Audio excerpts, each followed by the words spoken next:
Internets, what's up? This is Rod, TechGuySmartBuy.com, and yesterday at Google I/O they dropped the first public beta for Android P. So we've had it for about 12 hours, and I'm gonna give you a little first look on what we've seen so far. Quick look. So when you hit the volume rocker to lower the volume or to change it from vibrate to do not disturb, that's all a lot smaller and now dedicated on the right side of the screen. The calendar widget is still there, but its font is a lot smaller, and now you have the big LTE on the right and the time now on the left, so it's going to take a little getting used to. Now we have a new look for the quick settings, so they're a lot bigger, larger, they got some colors popping there, so you can, noticeably see what's on and what's not on, what's off or whatever.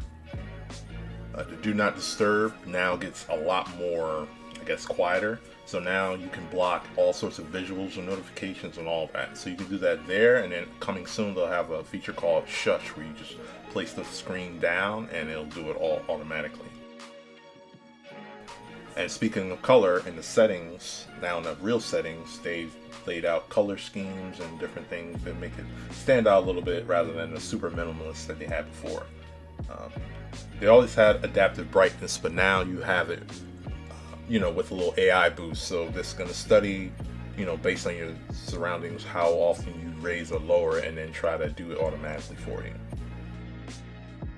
And the same goes for the battery. They call it adaptive battery, where they're going to, throughout time use AI and figure out which apps and services, you use a lot more, and it'll make sure to direct the battery through time to those and not so much of the other ones in background services. And of course we have the typical, Android, screen showing it off.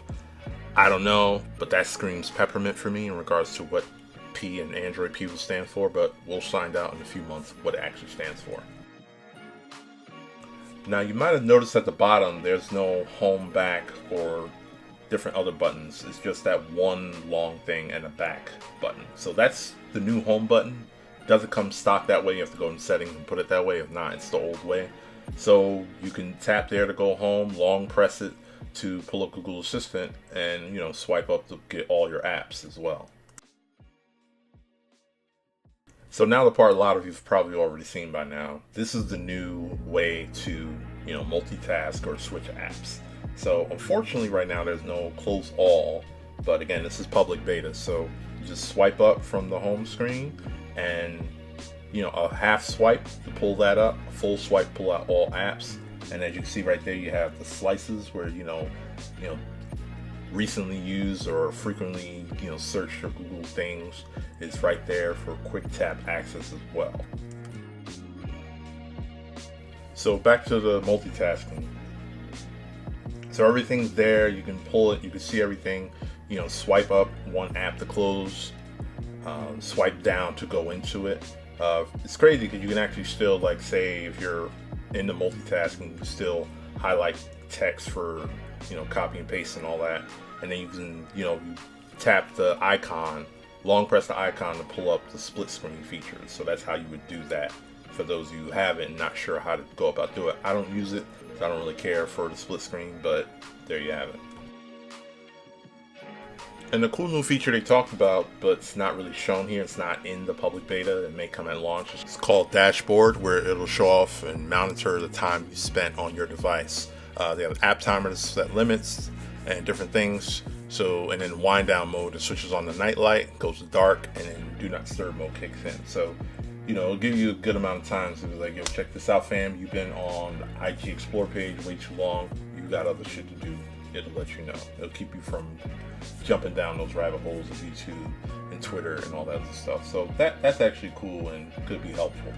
What else is new? The always on display has a different look. The batteries at the bottom, messages are centralized in the center.